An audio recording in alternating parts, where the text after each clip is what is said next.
Hey, salut, moi c'est Gilles. Je suis le spécialiste de la modélisation des données du bâtiment, ou plus communément appelé Building Information Modeling.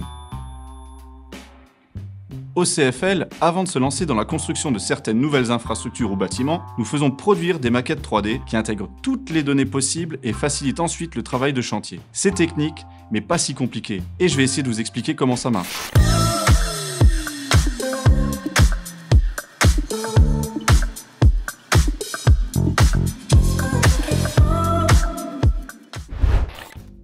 Voici une reconstitution du viaduc Pulvermühl en 3D. Ici, la structure ancienne de pierre est complétée par une toute nouvelle charpente métallique tubulaire. Je zoome ici et hop, tu as toutes les données contenues dans le projet qui composent la maquette numérique.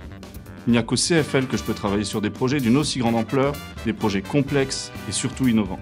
Je peux mettre à profit toutes mes compétences, à la fois celles d'architecte, BIM manager et aussi mon attrait pour les nouvelles technologies.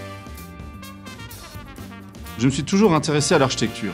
Ma famille travaillant en grande partie dans les travaux publics et dans le bâtiment, je me suis donc orienté naturellement vers un master en architecture et complexité que j'ai obtenu à Strasbourg.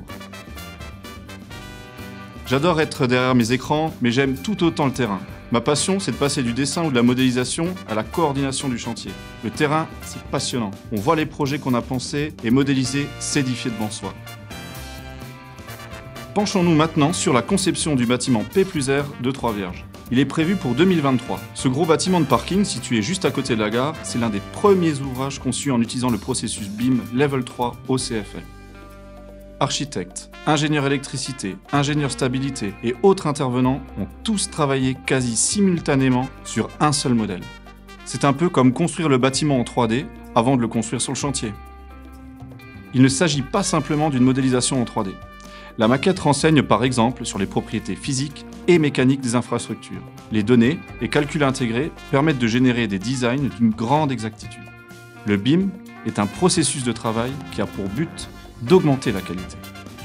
La vision en 3D des éléments nous permet de voir de nombreuses choses qui nous échapperaient sur un plan en 2D, et d'ainsi éviter des erreurs de conception qui ont des conséquences très fâcheuses sur le chantier. Le BIM peut aussi avoir d'autres usages et être utilisé pendant tout le cycle de vie d'un bâtiment, comme dans le cas du viaduc de Pulvermühl. Après la rénovation du viaduc, mon équipe et moi-même, nous avons fait reconstituer la maquette 3D pour centraliser toutes les données, créant ainsi un jumeau numérique dans lequel sont stockées toutes les informations techniques pouvant servir lors de futures interventions de maintenance sur l'infrastructure. C'est peut-être cliché, mais quand j'étais petit, je faisais des maquettes ferroviaires.